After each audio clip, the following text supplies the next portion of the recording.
Hello, it's Adam Morrison. When it comes to top-tier contracting, my go-to choice is McGilvery Environmental.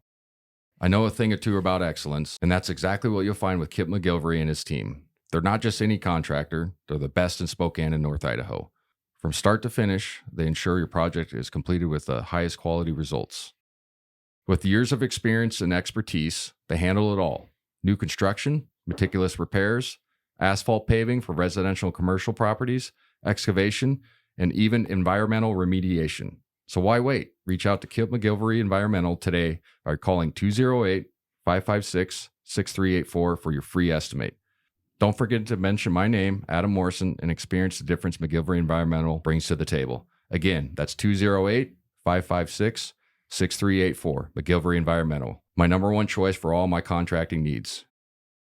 M4 CPA is a family-owned accounting firm passionate about helping businesses and their owners create a secure future for their families. They pride themselves on the quality of their work and put their clients first, ensuring they get the attention and care they deserve. Their mission is to provide exceptional accounting services to help you achieve your financial goals. M4 CPA is all about building long-term relationships based on trust, integrity, and transparency. With a team of experienced professionals, they offer personalized solutions to meet your needs. If you're a Perimeter listener, here's an exclusive offer for you. Mention the Perimeter podcast when you reach out to M4 CPA and get a free business consultation to assess your financial strategies. So, if you're looking for an accounting firm that truly cares about your business, trust M4 CPA. Accounting you can trust with a personal touch. Learn more at m4cpa.com.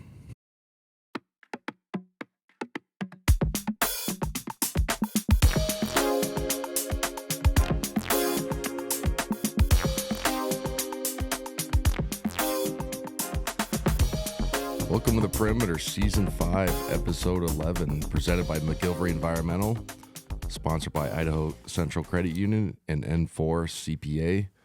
Great episode today. We're going to recap the win down in Portland against Oregon. Kind of an interesting venue, obviously the Moda Center, where the Blazers play, the old Rose Garden.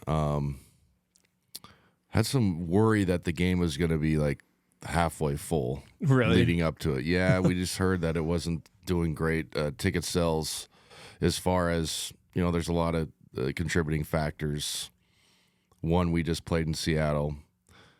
Their fan base just watched a home playoff football game. Oh, right. It was the 21st. It's 4 days before Christmas. Mm-hmm. So it was one of those that there's a lot of boxes checked that were like, well, I can see why people maybe not be coming to this. Mm-hmm. But it ended up getting about 11,000 was the total number, which isn't bad. Nice. But just at the start, you're kind of looking around, you're like, oh, God. It's going to feel like a 1 versus 16 NCAA tournament game or 2 versus 15 where it's like exciting for 4 minutes. And right. Everybody's in the arena's like, let's go have a beer. And, yeah. You know what I mean? Like, it sucks. But it was interesting because coming into the game, Oregon was 6-5, and you know they lost 5 in a row, and they lost 3 in a row at the Players era. But some of it had to do with injuries, and you look at their personnel, and obviously they play in the Big Ten. Dana Altman's terrific coach. I think he's been there 16 years. My memory serves. He's got 780 wins as 36 years in Division I basketball. Like, he can coach. Yeah. You know, he started the Creighton program, then obviously McDermott took it to another level, but he knows what he's doing, is my point. Mm-hmm. And you look at their roster and you're like, okay, that guy was a 5-star, that guy was a 4-star, this guy was a McDonald's All-American. So you're like, there's something there. And, you know, sometimes it's transfer portal, getting guys mixed together the right way. Or if it felt like this will be a team that kind of has a bad start, and then you look up and they're 21-12 and they make the NCAA tournament as an 8 seed or whatever, and you're like, oh, this is a really tough out. You know what I mean? So yeah, coming into the game, that's what I felt like when I was doing my little prep to see what the matchup would be like. This team's better than 6-5. You know what I mean? It's like, this is, and then you watch them warm up, you're like, oh yeah, okay, it's Big Ten bodies and all those things. So I thought to start the game, you know, one of the biggest keys I said on the broadcast was like, we got to get our 2 lefties going. And I know I say that almost every time if you listen to our podcast, but it's so true because our Graham didn't start out great, and we looked we weren't in great rhythm, right? So like I always say it kind of jokingly, but when those two are rolling inside or getting the ball in low post touches, getting double teamed, all those things, just opens up the floor for everybody else. And it just, now you get to go against closeouts. Now you get to go against tags. You know what I mean? Now, people are over helping and you get wide open shot, blah, blah, blah. Like when you can just get your big inside out stuff going, it just opens up the perimeter for everybody. It's just like running the football in football. Like it helps your quarterback. Right. You know what I mean? You're like, of course, yeah. Oh, it's only 2nd and 3. Awesome. You know what I mean? So it's similar mindset in that regard. And, I thought Steele came out terrific in the first half. Braden obviously was great. He was 4 for 7 at 10 points, kind of paced us. But Graham really struggled. He's 1 for 7. That Biddle kid was terrific. I'll get into his game a little bit later, but just defensively, he was terrific. But what was nice is we go 8 for 15 from 3, and it really saved us. Like, other than that, we weren't really good offensively. So like I said, Steele knocked one down. Braden knocked another one down. That's 3 games in a row that he's made a 3, which is a great sign, obviously, for us. Braden Smith hit a 3. Tyon made the end of the half one, which was like a broken play. Then Adam Miller was terrific. He had 3 threes. He was 3 for 4, had 9. So we go 8 for 15, 14 to 33 overall. So, like if you first look down, you're like, oh, okay, we played pretty good. You know what I mean? Like, it wasn't terrible. But it was like, man, if we don't make those 3-point shots, we're kind of out of the game. We were minus 3-2 on the glass. So I remember thinking, like, okay, obviously we got a 3-point lead, and, overall we're better than this team, but, like, not by much as far as the first 5 personnel, but then our bench is way better. Like, they scored 77 a game, and 60 of their points come from the starters. So it's like, okay, if you can limit their starters, you're probably going to win the game.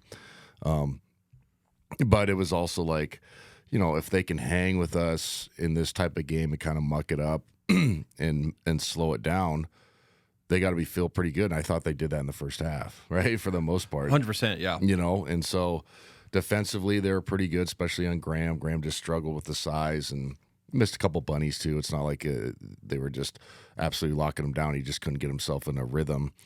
But we ended up hitting that 3, like I said, with Tyon, and we go up 3. But it was like, well, we don't look very good today. No, you know what I mean? I was a little nervous going in halftime tied. It was just like, you would, because we had an 8-point lead, right, in the first half at one point, and it was just like, it just seemed like they just kept on sticking around. Yep. And their deal was, all right, let's, like I said, muck it up.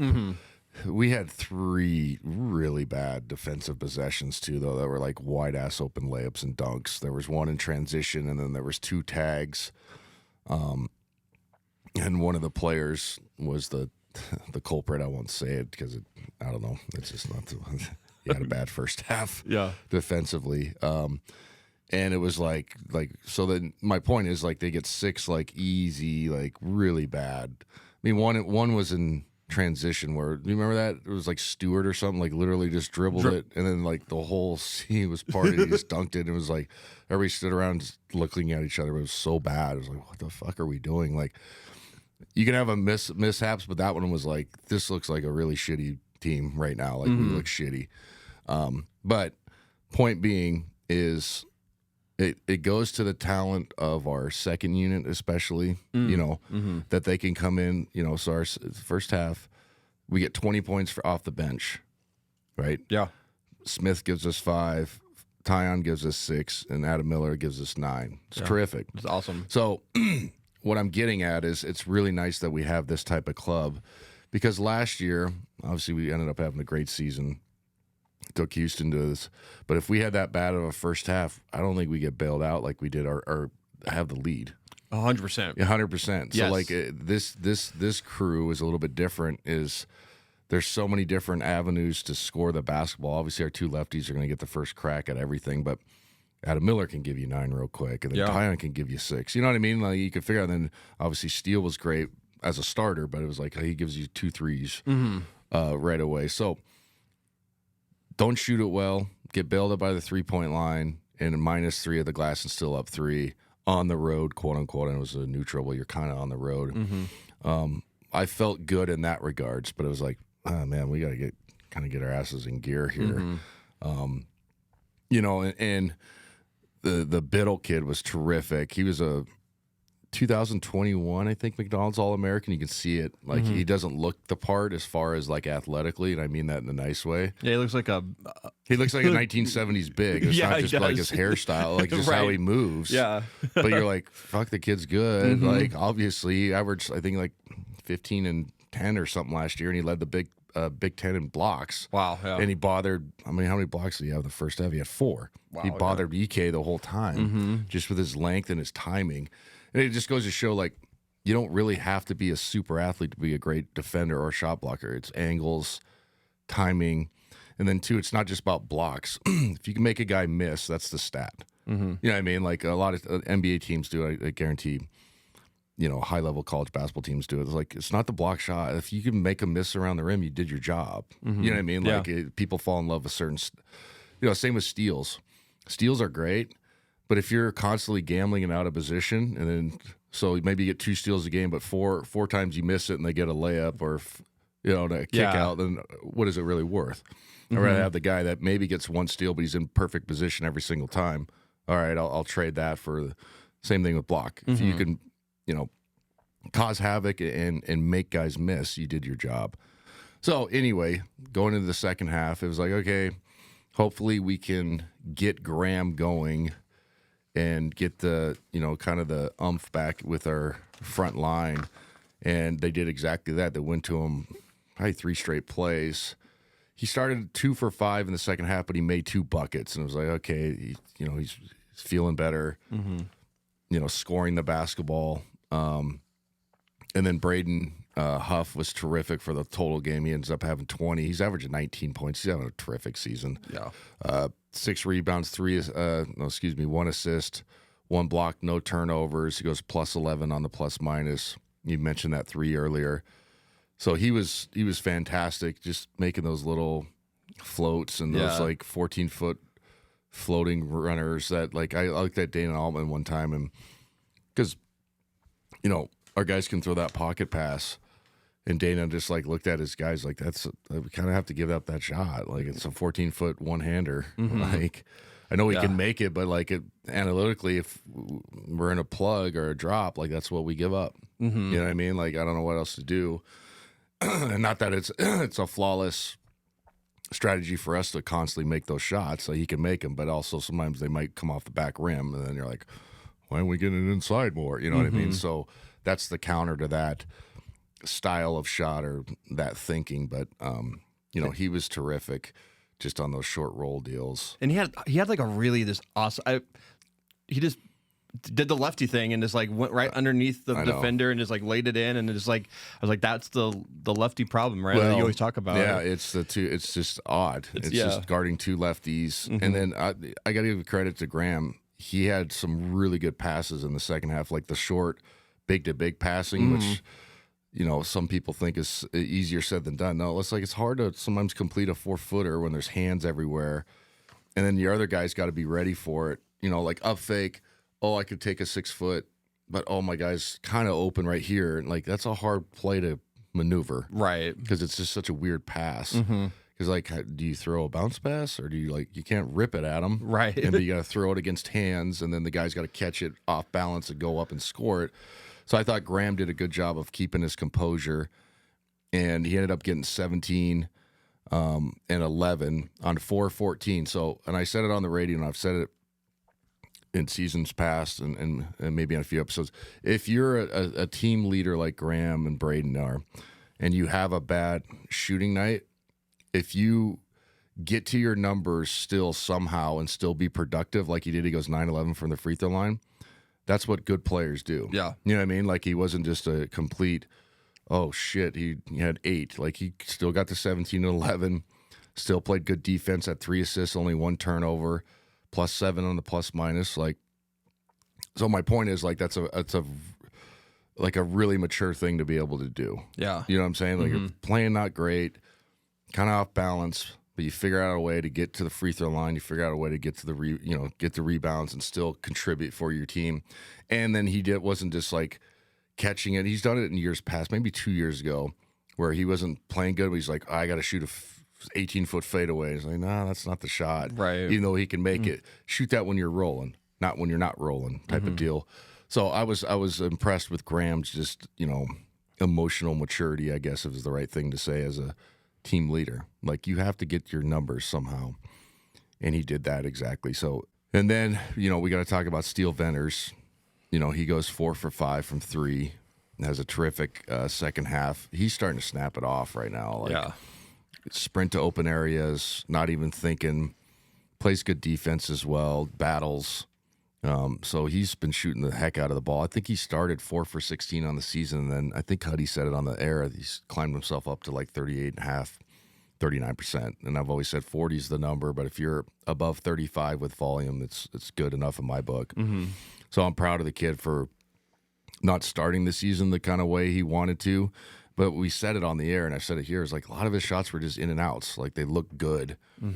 And it's hard to continue to believe in that. But ever since Vegas, with the exception of maybe 1 or 2 games, and some of it's not his fault. It was just the ball was going somewhere else. You know what I mean? With how much the depth we've had. He's been shooting it great and playing terrific minutes for us. So he gives us 14. Tyon gives us 10. Braden Huff was obviously terrific. Adam Miller only played a few minutes in the second half, but we got to talk about it, and I've been saving it. It was Braden Smith, how terrific he was last night. I mean, he kind of wins that game for us in the second half. I think Mario had some illness issues. I think on the main broadcast, they said he had a cold. Yeah, that's a few he said in the post-game presser that he said he was battling something all week. And because he got yanked at like 16 in the second half, and he didn't come back in. And which is the beauty of having this good of a lineup. But Braden Smith, man, like, he controlled the pace of the game, was making all those pocket passes, obviously was scoring the basketball. He goes 7 for 10. It was 21, leads us in scoring. 6 assists from six assists, from the free throw line. 7 assists, no turnovers. Mixes in 3 rounds. You couldn't ask for a better game, especially from a backup point guard perspective. Right. He was absolutely terrific. I mean, there was a moment there that we were just completely running. The whole offense was you just throw it to him and run high ball screen action. And he manipulated the whole thing. Like, he just controlled the game. He made so many good plays, against their 2-3 zone. I think UCLA started zoning us, and obviously Oregon tried it, and they did a pretty good job in the first half. It bothered us for a second. Yeah. But hats off to that kid, because, I mean, we've talked about it. Lost his starting job. He's coming off a redshirt year, so you're sitting. Okay, the job's mine. You lose it. It's easy in today's world, man, for guys to go, fuck this, man. You know what I mean? Like, he's hung with it and has had some really good. He's stacked in some really good games and like a really important part of the season for us. Yeah. Right before the WCC, and then the same old story. We got to kind of stack our tough games early compared to other places. You're like, well, shit, here comes the Big 12 and here comes the Big 10 schedule. Like, let's, they flip it. It's just naturally. So, I mean, he was absolutely fantastic. Like I said, just controlled the pace, was scoring the ball, getting to the paint, and then his little pocket passes to Braden and Graham are just so, I don't even realize how hard those are to complete. Everybody thinks it's an easy 4-footer, but like you got to have the guts to throw that pass, because if it gets stolen, it looks really shitty. Yeah, it does. It looks bad, and usually you're going the other way, and sometimes it turns into 2-on-1. And like, if you have a couple of those, like, Fewy doesn't like you for a good stretch. Like, so you're dealing with that, but hats off to the kid. I said it on the previous episode too when I talked about the broadcast. He was up to that point, I think last game or before Campbell. Yeah, he was 4-1 assist to turnover coming off the bench. He was 44-11 or something like that, around that range. So if you're sitting there looking at, okay, obviously this kid was player of the year at Colgate, transfers, sits out a year, which was the right move for him last year. He didn't have to. Like, it's a free transfer. He sits out because Nemhard's going to play a shit ton, and there was no debate about that, and rightfully so. And Nolan Hickman, like, no, man, this is their guy's time. Yeah. They're seniors. They've earned this.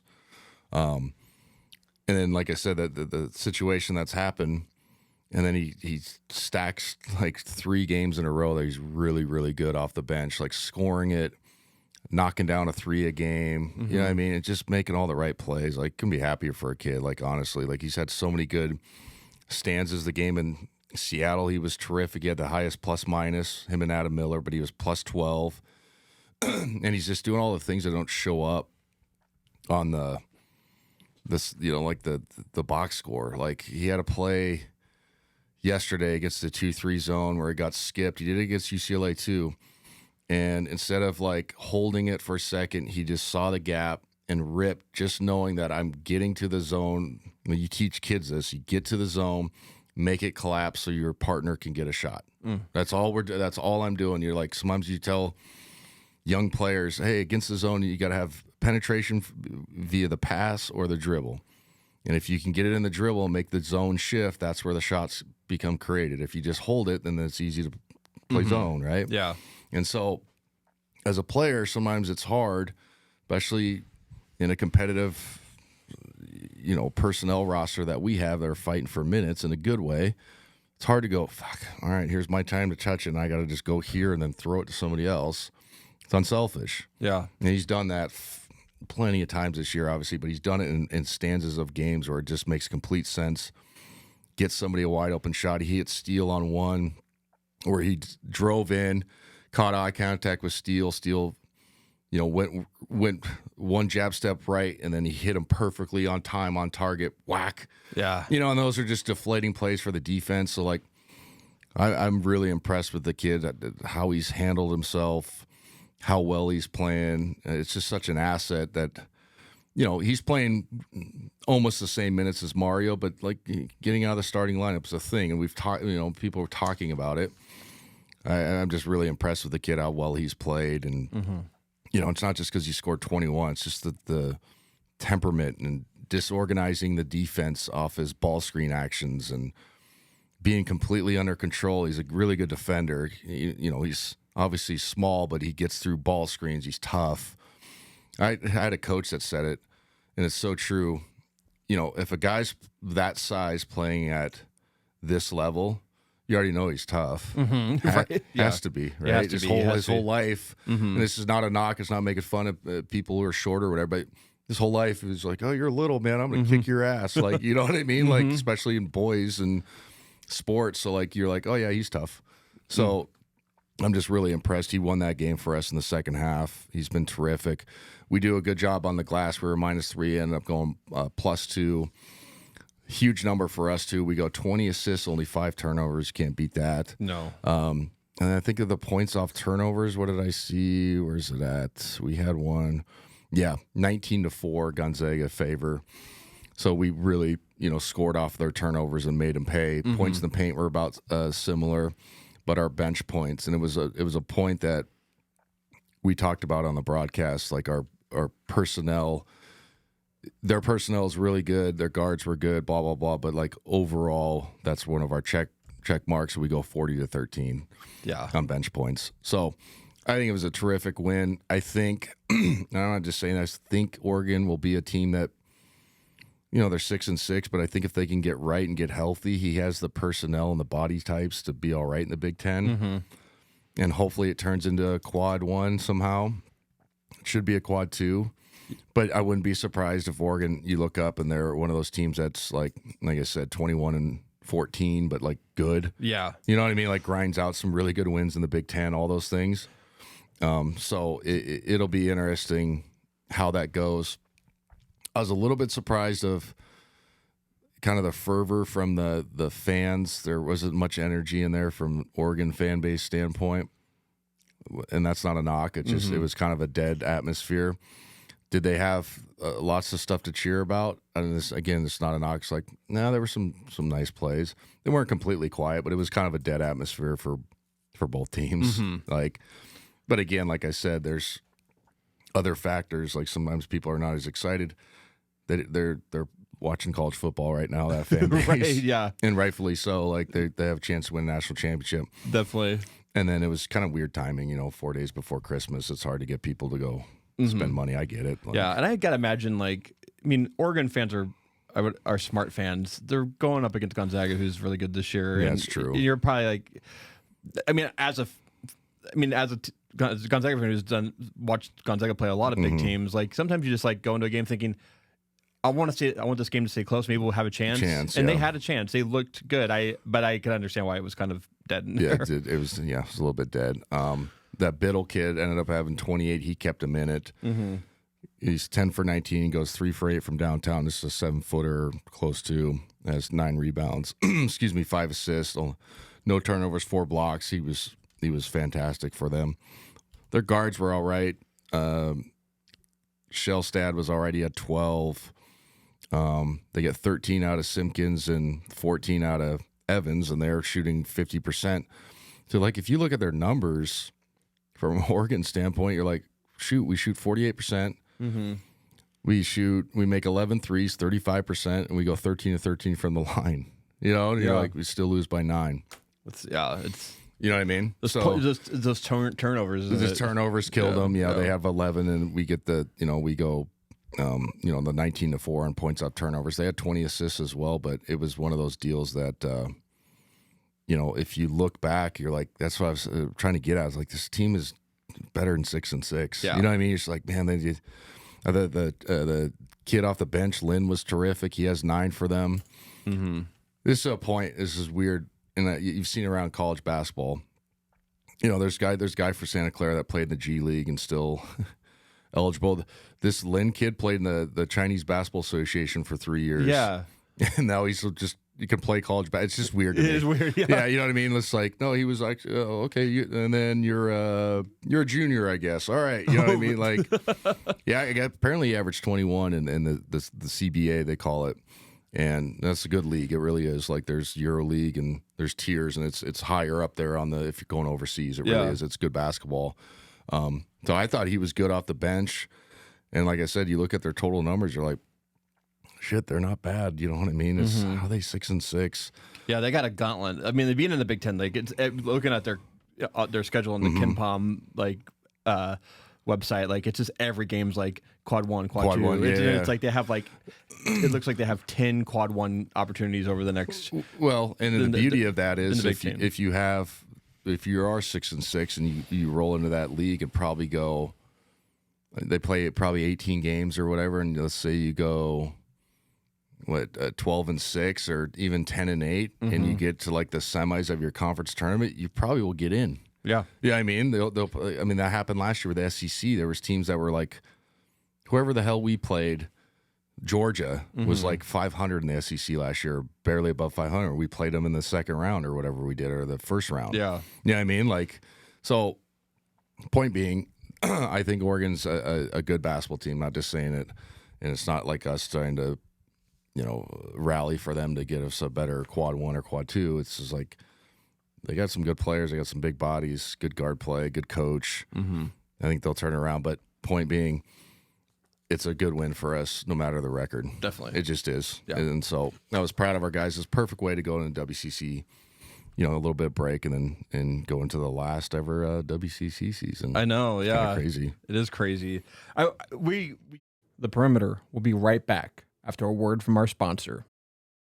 It's time for Home Team Rewards. Zag fans, get your Bulldog branded ICCU Premier Rewards Visa credit card, the only card where you can earn rewards for everyday purchases while giving back to Gonzaga University. Choose from a Visa Rewards card with a lower rate or a Premier Rewards card with maximum rewards. With no annual fees, card control, and next-level security, you can spend smart from tap to app. Zags, rejoice! Find your card at iccu.com/GoZags on approved credit. WCC season. I know, it's yeah. crazy. It is crazy.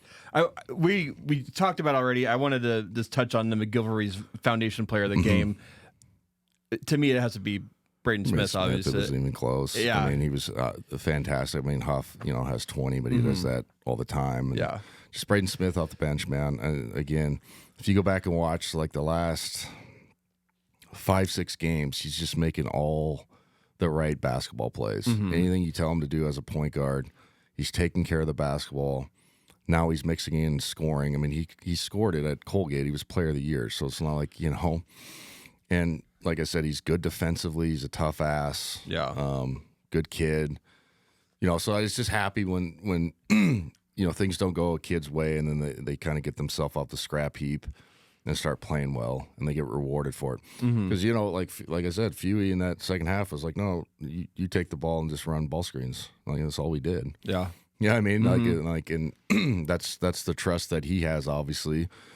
And it's cool that you can have a player that's coming off the bench and still trust him in that regards, and just be like, okay, let's go, let's take us home. So yeah, he was obviously terrific and much deserved foundation player of the game. Yeah.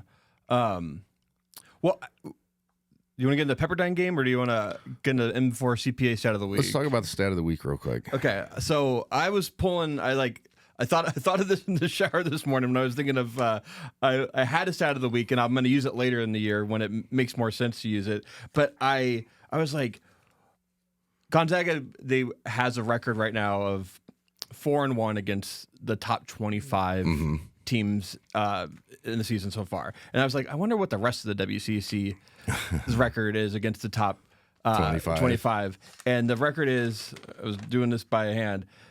The WCC right now is 4-4 versus top 25 teams, and as we enter the season, I was just like,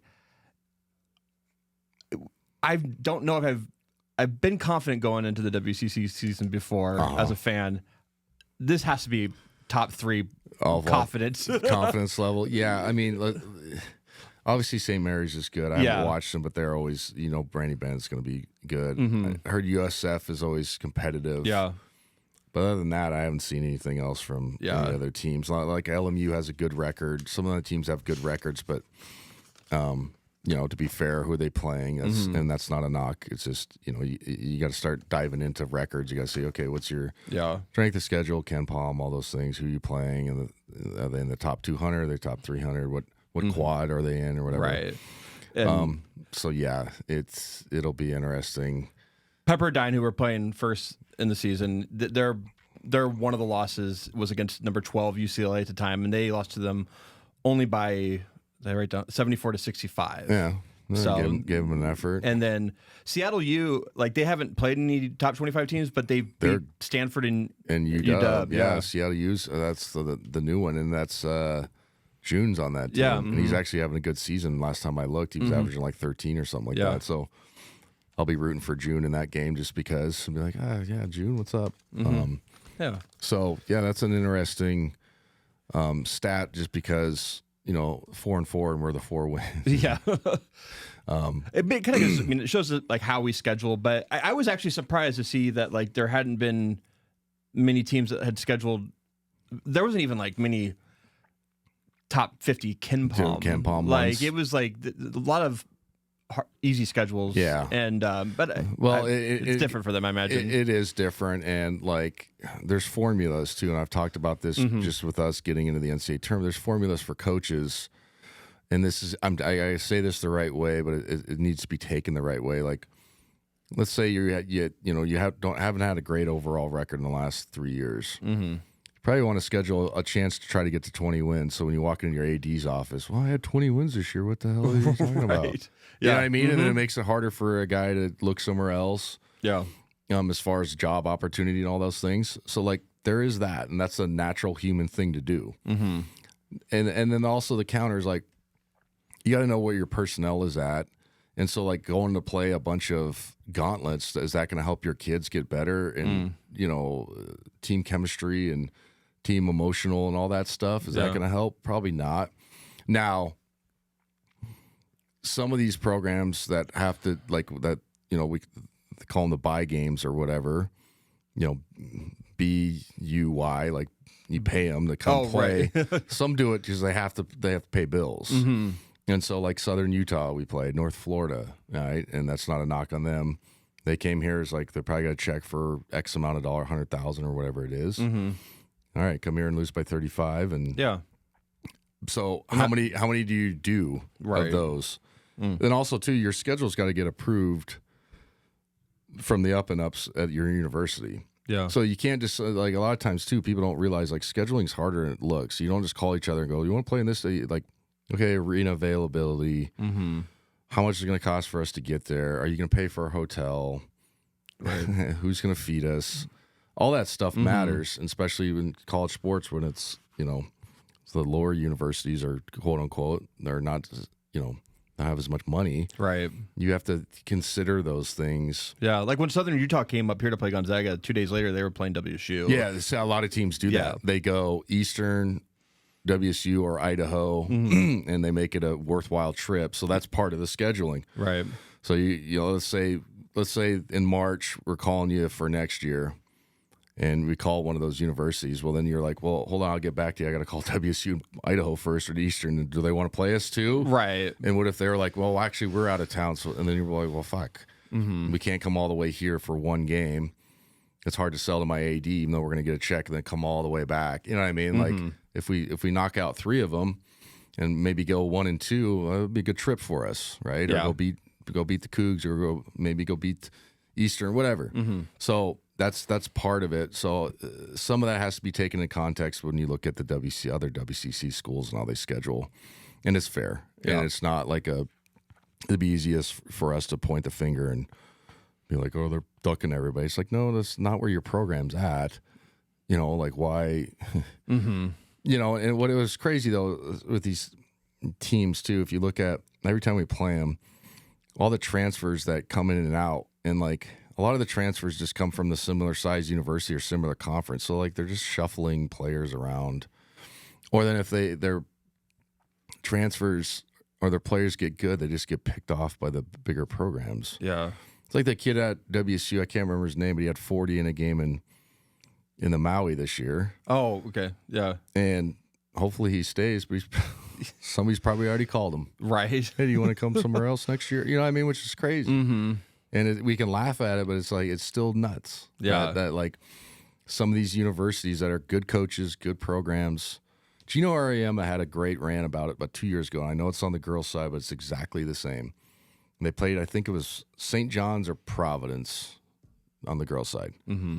And UConn obviously wins a close game, whatever that means on the girls' side, because usually they beat the shit out of everybody.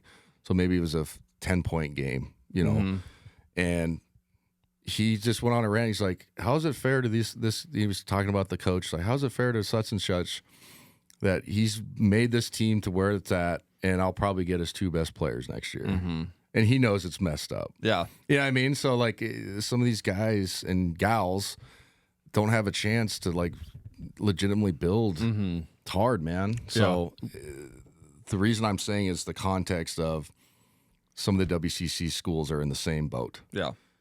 Portland last year, I think, lost their 2 best guys, one to Wisconsin and one to like St. Louis or something like that. You know what I mean? Yeah. Like their 2 leading scorers. So it's just hard to. Well, yeah. When I was pulling Pepperdine's like team, the kind of look at this week, like they have 2 returning players. Yeah. And like, their best player Mo Odom went to ASU. Yeah, and we've played him 3 different places. Yeah. We played at Pacific. Oh, he was at Pacific first. Then he was really good at Pepperdine, and then obviously he was good against us at ASU, and he's having a good year. They're 9-4. Just had a tough loss against Oregon State. Yeah, but again, it's the same story. So sometimes it's you have to put it in context with some of the WCC teams, and it's not a thumb on our nose at them, or you know what I mean. Like, right. We're not doing that. We're being honest. Yeah, Of kind of the state of the league.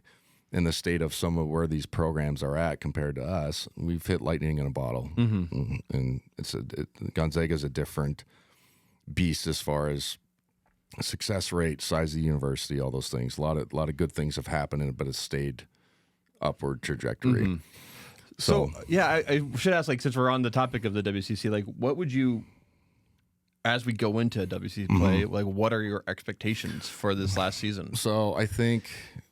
You know, obviously we want to win it.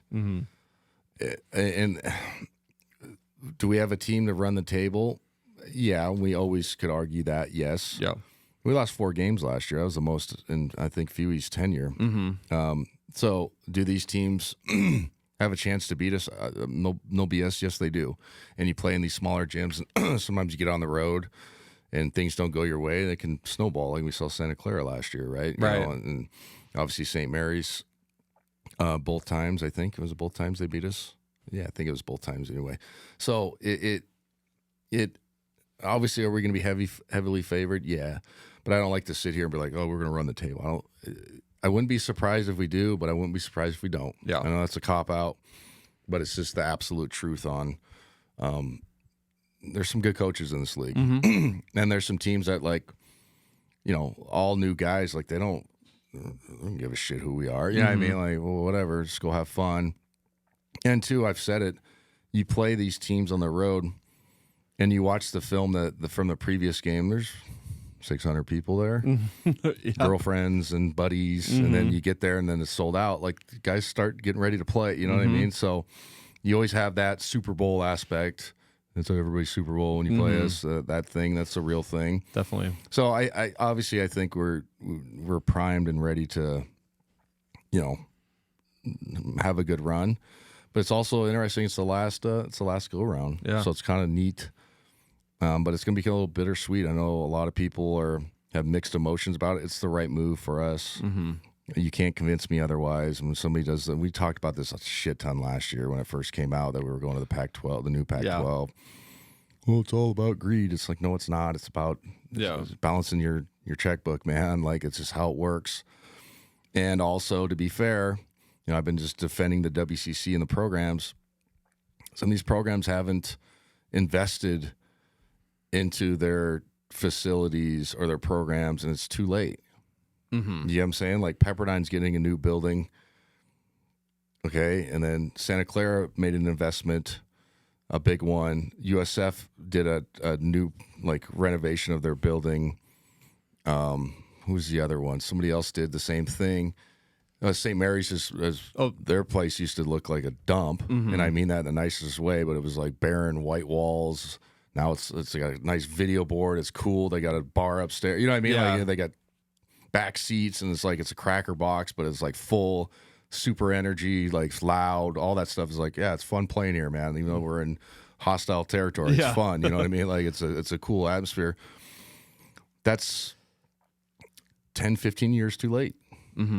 Not just from our perspective.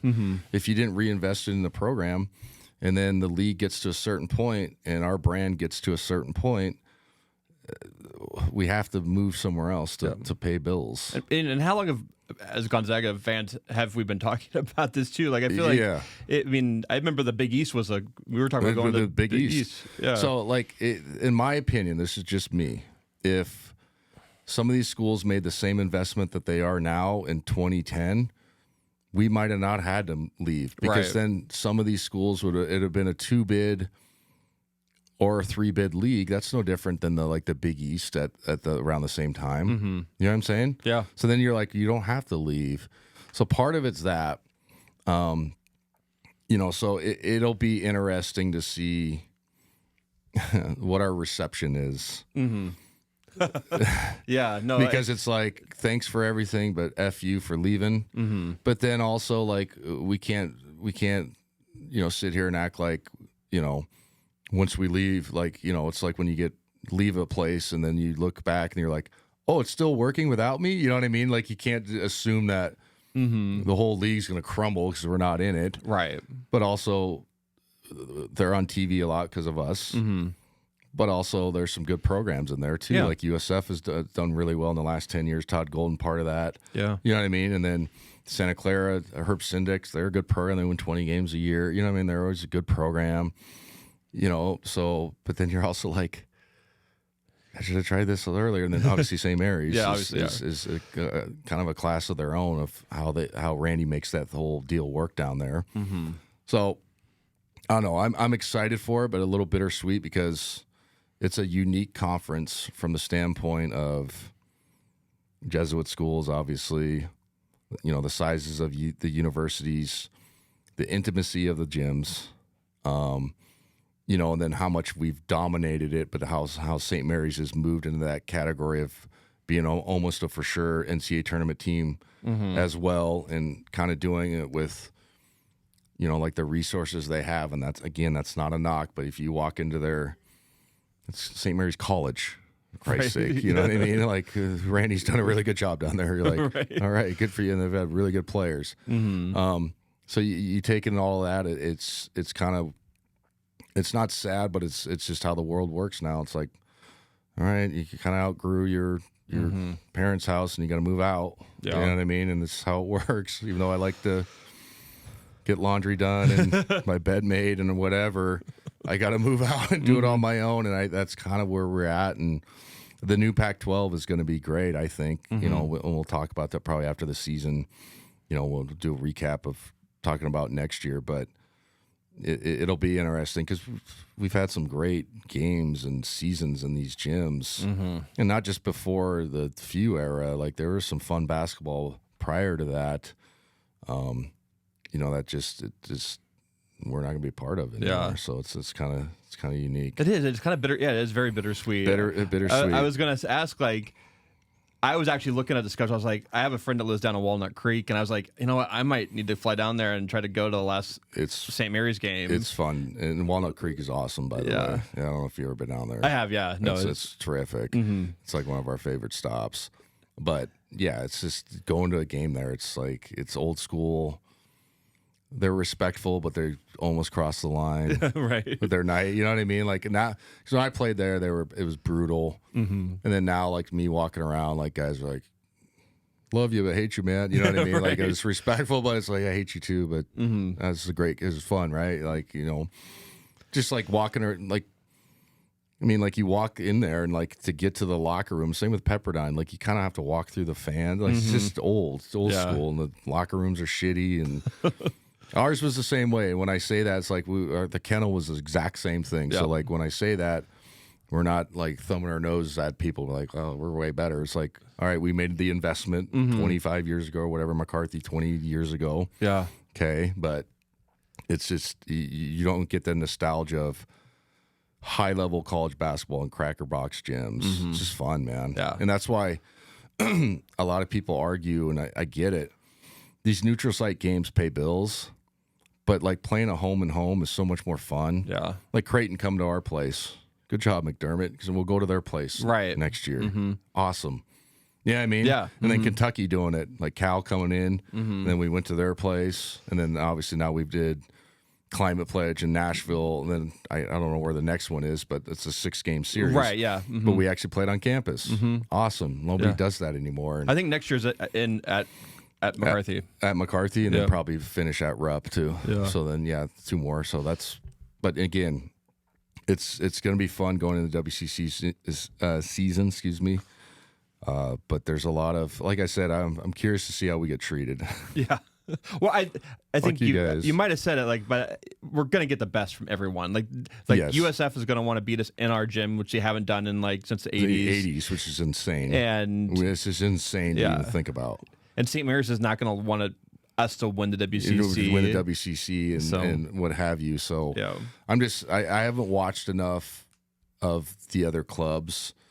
And last year was a different animal. And obviously we won the tournament, so it was great, you know, backing that up. But, you know, obviously this year we're going to be heavily favored in probably most of the games, you know, where it's going to be 10-point type favors and all that stuff. So I'm looking forward to it, but again, it's a bittersweet. And, you know, from a selfish standpoint, we have the best travel schedule. I've said this before. We have the best travel schedule in the country. Like when you get into January, you're like, okay, we're going to LA twice. Yeah. San Diego. Portland's not bad. Then you go to Walnut Creek and Santa Clara. Right. And then you mixed in Seattle. Like Seattle's not a bad trip. Right. Seattle U. So you're like, we have the best fucking travel.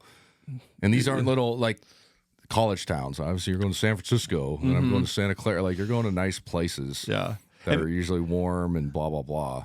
And because we have Seattle U in the the WCC this year, we only play like a couple teams once, and so we don't have to. You don't got to go down to Stockton. We don't do the Stockton trip. That one I usually omit myself from that one. That's neither here nor there. And so it'll be fun. Yeah. But like I say, how they treat us. Mm-hmm. And I mean this in the nicest way, but sometimes when like me and Tom get there to go do radio and stuff, you'll show up and they'll be like, "Oh yeah, you guys are right over there," and you're like, "Okay, where's the plug-in and the Ethernet?" They're like, "Oh, you guys need that," and you're like, "We're doing a live radio show. We're doing like live radio show," and you're like, "Yeah, like." It happened at Pepperdine 2 years ago. They put us to the top corner. And there was a TV game. So the TV camera, the whole box, the big TV cameras are right dead ass in the middle of the bleachers. So we had an obstructed view to start, and we were walking and we're like, you gotta be shitting me. You know what I mean? Like, put us on the scores table. We'll butt up against each other, but like, just put us right by our bench that everybody does. Right. That's what we do for their radio. And then we get up there, and it's just a table. And there's not an outlet, and there's no Ethernet cord. Oh my gosh. And the guy's like, "Oh yeah." And so they ran like old school. They ran like with the connectors, like an Ethernet cord from like an office in the hallway. I'm not kidding. So then people could step on it and shit. Yeah. So you're like, and then an obstructed view. And then we had to get them to get an extension cord, to like a 20-foot extension cord, just to plug in our Comrex. And you're sitting there like, I don't want to be an asshole, but like, this game is on TV for your university. I know you don't need it, but you know what I'm saying? It's just like, how the fuck do you not know this? And like, then you don't want to be rude to, you're like, okay, we understand it's radio and what have you, but like, this radio broadcast pays a lot of bills, like advertising and stuff. It really does. That's why we do an hour pregame and an hour postgame.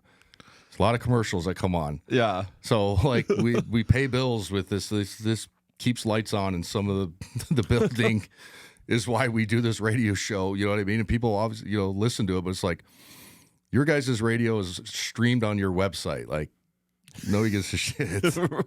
So like we actually have sponsors and blah blah blah. Like we have to be on the air. Like and you got to be able to see the players. Yeah, and we got to be able to see what the hell's going on. Like we have this is a legitimate fan base. You know what I mean? Learfield's a real company. Like we have to be on the air at this time. And so that's my point. Is like how we're gonna get treated.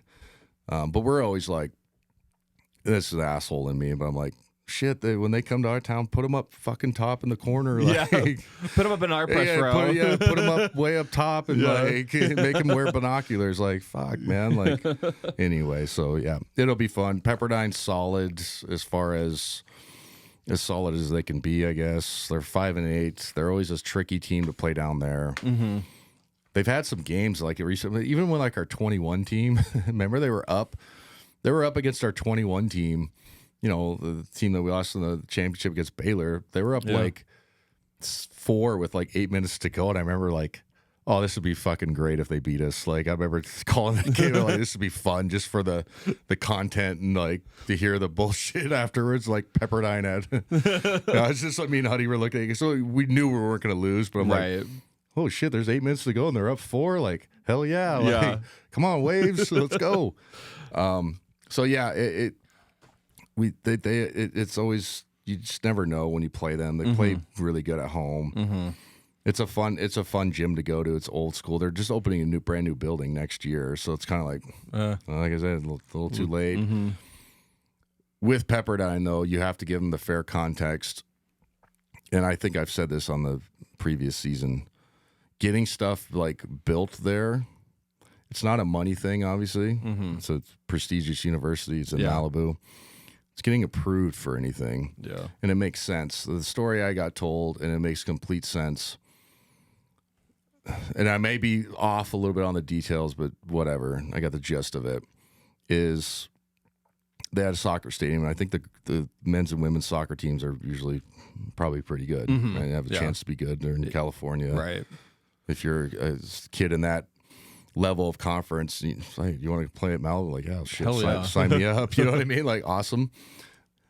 They needed new lights for the stadium, and it took them 3 years to get approved. Oh my gosh! And you're like, well, it's just stadium lights.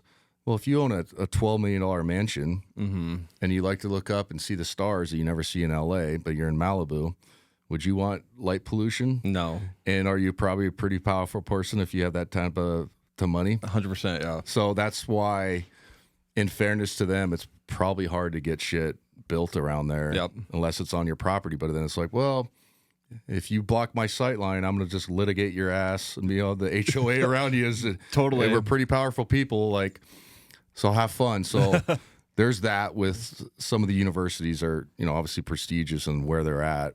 It's not like you can just go build a fucking skyscraper or whatever. Right. You know what I'm saying? Like it's just part of the deal. But it'll be cool when they get their new building. I always wondered this. Do you think we would ever, let's say fast forward 2-3 years, that we would schedule like a Pepperdine just to play at our place? Yeah, you know what I mean? Like, hey, yeah, you guys want to play like Santa Clara? Do you want to come up and just play us for shits and gigs again? Yeah. Like, you get a place, say at the Davenport. It's an easy trip to get up here. It's an easy flight, all that stuff. It makes me want, like it would be cool to have like one of our games be scheduled against like. I always thought the St. Mary's one always makes sense, and maybe we play them a neutral. But then I guarantee, like, just if you really break it down, you're like, why would we want to play these guys? But when I did a poll, they're just so hard to beat, and just you know what I mean. You're just like, God. When we were playing against Campbell, I put up a poll on our Instagram. I was like, after we had a conversation about UCLA being rivals, I put up like who is our biggest rival, and it was UCLA, St. Mary's, WSU, and I put in BYU in there as well. And it was like 300 votes, and it was 90% St. Mary's. Yeah, and people I was hate like, St. Mary's. I hate them. I hate them, and like it is our most like long-standing rivalry right now. We've had some classics against them. That's what's sad, because I have a lot of respect, and I've talked about it, I have a lot of respect for that program. I really do. Like at the university, they always treat us good when we're down there. I mean that. Like there's a rivalry with Alex Jensen used to be their play-by-play guy on the radio. We'd go have beer. It was good for looking to see Alex every time. Yeah. We'd go. He'd take us out. We'd go have beers and just sit there. And some of their fans would walk by and they'd be like looking like, aren't there those two Gonzaga radio guys? Like, yeah. It's like, it's all right. We can have beers together. You know what I mean? Yeah. Like, good dude. Understood. Well, whatever. You know what I mean? And they always treat us right. Have everything set up. Like. And we do the same thing for them. So I just have respect for them as a program than what Randy's done. They've had great players there, too. Maybe we'll do what Kentucky does to us. Like, say, we'll play you at home and we'll play you down at... That's what I've thought. It's like, yeah, maybe we just, we'll play you here. And then if you come down, we can play a neutral for you, but in their backyard or whatever. But, it'll be interesting. And obviously we're going to talk a ton more about the WCC once the season's going. Yeah. But, it's be like, oh, well, this is the last game we'll ever play in this building, all those things. And, we'll see. It's a little bittersweet for some people. Like, to me, it's time to move on. But, there's some old school Gonzaga fans that have watched a lot of games. And, then if you're, hardcore Catholic, and it's not even a joke, but like Catholic schools play Catholic schools. That's unique, too. You know what I mean? So... a lot of things are going away. That's just the way the world works, I guess. Yeah, no, it really is. But, well, I'll kind of end this with our Ask Adam question, and it has to do with the non-conference play. The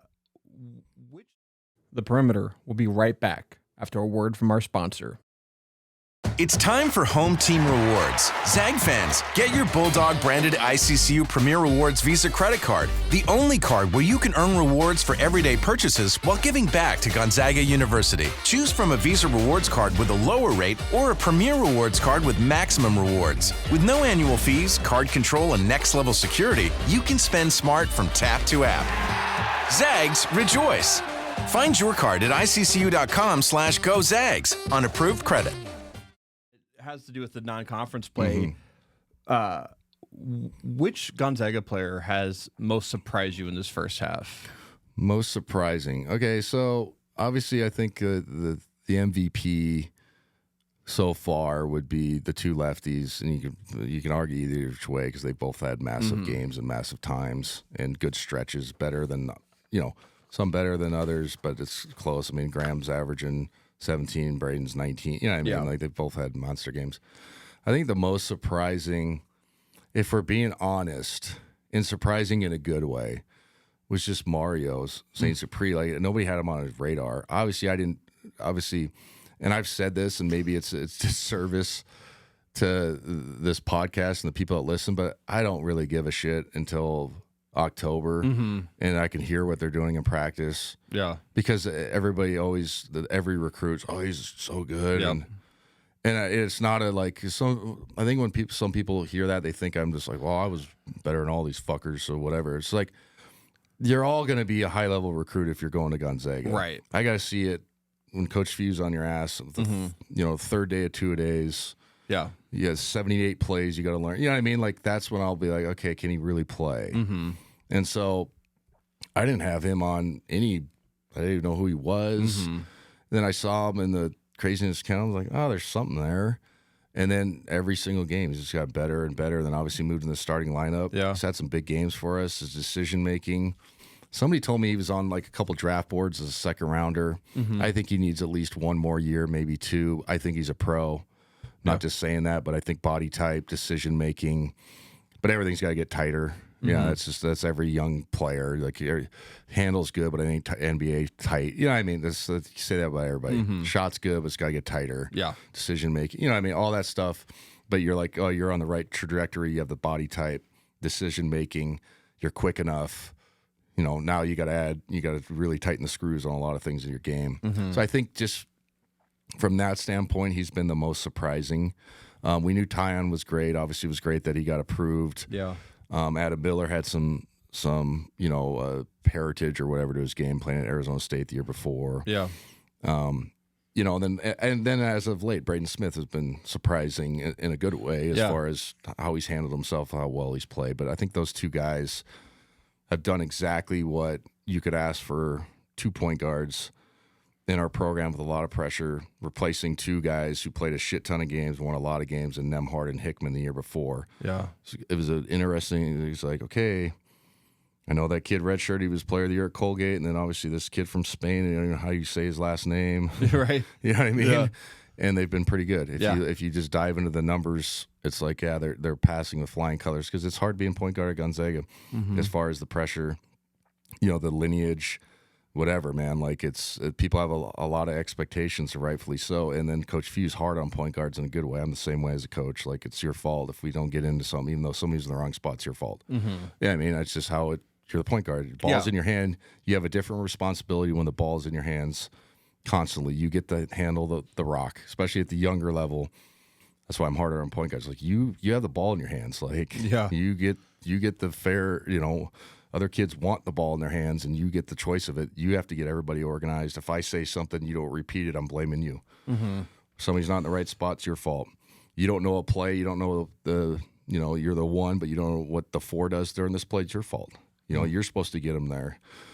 So our 2 point guards have been the most surprising in a good way. Yeah. Been terrific, and hopefully it continues.